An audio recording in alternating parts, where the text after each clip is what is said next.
नमस्कार। आकाशवाणी जयपुर अजमेर से प्रस्तुत है प्रादेशिक समाचार।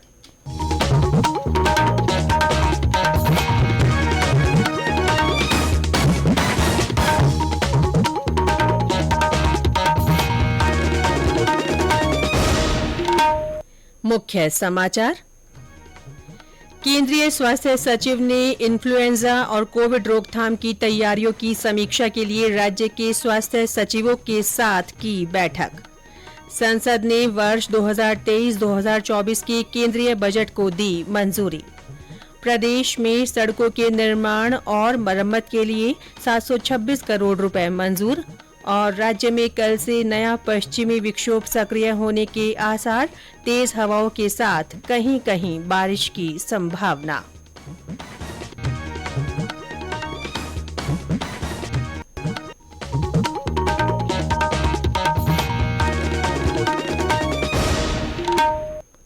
समाचारों के साथ मैं रितिका गुप्ता। और अब समाचार विस्तार से। केंद्र सरकार ने कोविड और इन्फ्लुएंजा के प्रबंधन के लिए सार्वजनिक स्वास्थ्य तैयारियों और कोविड के मामलों में बढ़ोतरी के मद्देनजर राज्यों के साथ टीकाकरण प्रगति की समीक्षा की। केंद्रीय स्वास्थ्य सचिव राजेश भूषण ने राज्यों और केंद्र शासित प्रदेशों के साथ वीडियो कॉन्फ्रेंस के जरिए उच्च स्तरीय बैठक की अध्यक्षता की। उन्होंने राज्यों और केंद्र शासित प्रदेशों को सलाह दी कि वे स्वास्थ्य अनुसंधान विभाग और स्वास्थ्य एवं परिवार कल्याण विभाग की ओर से जारी परामर्श में बताई गई प्राथमिकताओं का पालन करें। श्री भूषण ने विशेष रूप से कमजोर वर्गों के लोगों को एहतियाती खुराक दिए जाने की आवश्यकता पर भी जोर दिया। 22 राज्यों और केंद्र शासित प्रदेशों में कोविड के मामले औसत से कम हैं। देश के 24 जिलों में रविवार को समाप्त सप्ताह के दौरान 10% से अधिक साप्ताहिक सकारात्मकता दर दर्ज की गई, जबकि 43 जिलों में ये दर 5 से 10% के बीच रही। श्री भूषण ने राज्यों को oxygen cylinder, oxygen plant, ventilator और लॉजिस्टिक्स सहित अस्पतालों के सुचारू संचालन को सुनिश्चित करने के लिए 10 और 11 अप्रैल को स्वास्थ्य सुविधाओं से संबंधित मॉक ड्रिल करने की सलाह दी। संसद ने वर्ष 2023-2024 के केंद्रीय बजट को मंजूरी दे दी है। लोकसभा ने राज्यसभा द्वारा संशोधित वित्त विधेयक को स्वीकृति दी। संसद में वित्त वर्ष 2023-2024 के बजट की प्रक्रिया पूरी हो गई है। राज्यसभा में हंगामे के बीच वित्त विधेयक 2023 को बिना चर्चा के एक संशोधन के साथ वापस कर दिया गया। पिछले सप्ताह लोकसभा ने विपक्षी दलों के लगातार विरोध के बीच वित्त विधेयक को मंजूरी दे दी थी। राज्यसभा में वित्त मंत्री निर्मला सीतारमण ने विधेयक पेश किया। अडानी समूह के मामले में संयुक्त संसदीय समिति की जांच की मांग को लेकर कांग्रेस और आम आदमी पार्टी के सदस्य सदन के बीचों बीच आ गए थे। तृणमूल कांग्रेस, भारत राष्ट्र समिति, डीएमके, वाम दल और अन्य दलों के सदस्य शोर शराबा करते रहे। इसके बाद लोकसभा में ध्वनि मत से वित्त विधेयक 2023 में संशोधन को स्वीकार कर लिया गया। श्रम एवं रोजगार मंत्री भूपेंद्र यादव ने कहा है कि ई श्रम पोर्टल पर कुल 28 करोड़ 65 लाख श्रमिकों का पंजीयन किया जा चुका है। इस पोर्टल को असंगठित श्रमिकों का राष्ट्रीय डेटाबेस के निर्माण के लिए अगस्त 2021 में लॉन्च किया गया था। उन्होंने बताया कि ई श्रम पोर्टल पर पंजीकृत 2 करोड़ 60 लाख से अधिक भवन और निर्माण श्रमिकों का डेटा राज्यों के साथ साझा किया जा रहा है। श्रम और रोजगार मंत्रालय के लिए संसदीय सलाहकार समिति की बैठक नई दिल्ली में श्री यादव की अध्यक्षता में हुई। 1 अप्रैल को 18 वर्ष की आयु पूरी करने वाले आवेदकों के नाम मतदाता सूची में जोड़े जाएंगे। मुख्य निर्वाचन अधिकारी प्रवीण गुप्ता ने बताया कि इस बारे में लगभग 1 लाख अग्रिम आवेदन पत्र प्राप्त हुए हैं। श्री गुप्ता ने बताया कि सभी जिला निर्वाचन अधिकारियों को इनके निस्तारण के निर्देश जारी किए गए हैं। उन्होंने बताया कि भारत निर्वाचन आयोग ने मतदाता सूची में नाम जुड़वाने के लिए तिथियों में बदलाव करते हुए 1 जनवरी के स्थान पर वर्ष में 4 बार 1 जनवरी, 1 अप्रैल, 1 जुलाई और 1 अक्टूबर को अहर्ता तिथियां घोषित की थी। इन तिथियों पर मतदाता सूची में नाम जुड़वाने के लिए कुल 4,16,00,000 अग्रिम आवेदन प्राप्त हुए थे।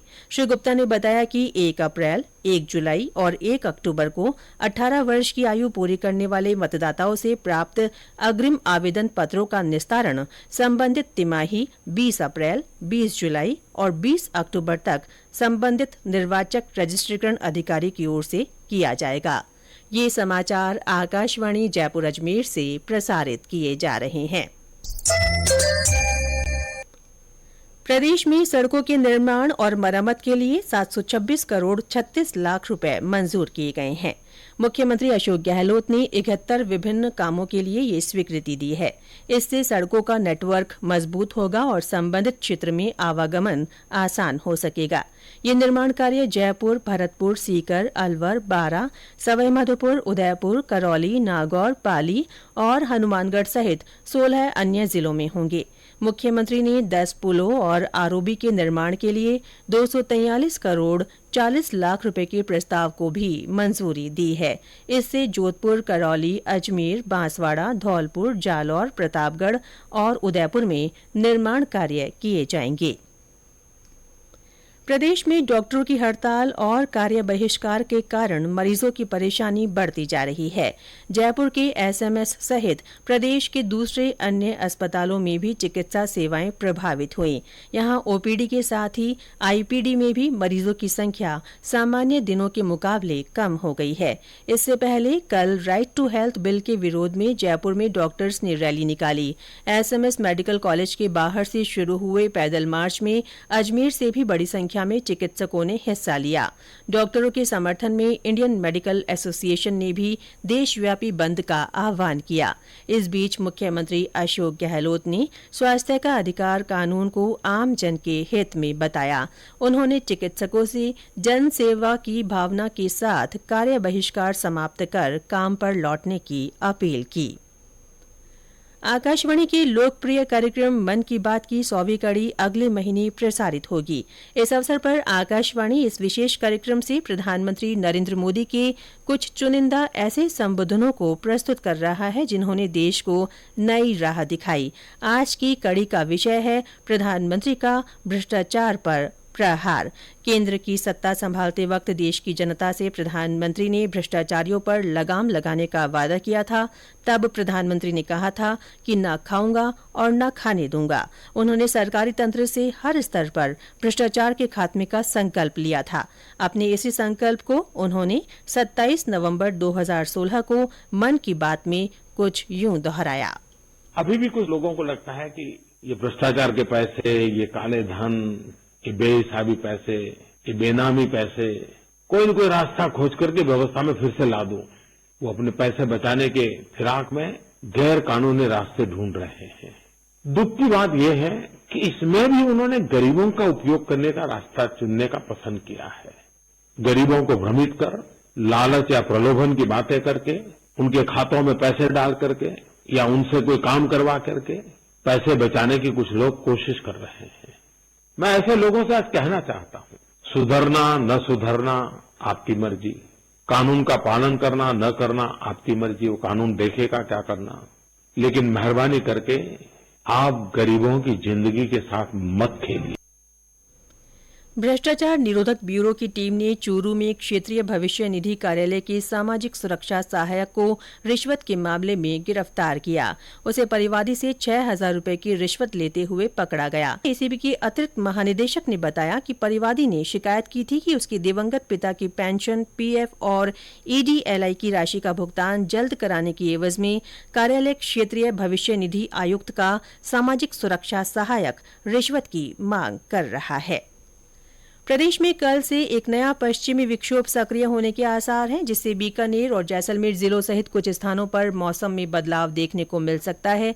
कहीं कहीं हल्की बारिश की संभावना है। 30 मार्च तक इस विक्षोभ का असर रहेगा। इस दौरान जयपुर, कोटा और भरतपुर संभाग के जिलों में तेज हवाएं चलने के साथ ही कहीं कहीं ओलावृष्टि भी हो सकती है। और अंत में मुख्य समाचार एक बार फिर। केंद्रीय स्वास्थ्य सचिव ने इन्फ्लुएंजा और कोविड रोकथाम की तैयारियों की समीक्षा के लिए राज्य के स्वास्थ्य सचिवों के साथ बैठक की है। संसद ने 2023-2024 के केंद्रीय बजट को मंजूरी दे दी है। प्रदेश में सड़कों के निर्माण और मरम्मत के लिए 726 करोड़ रुपए मंजूर किए गए हैं। और राज्य में कल से नया पश्चिमी विक्षोभ सक्रिय होने के आसार हैं। तेज हवाओं के साथ कहीं कहीं बारिश हो सकती है। इसके साथ ही प्रादेशिक समाचार बुलेटिन समाप्त हुआ। नमस्कार।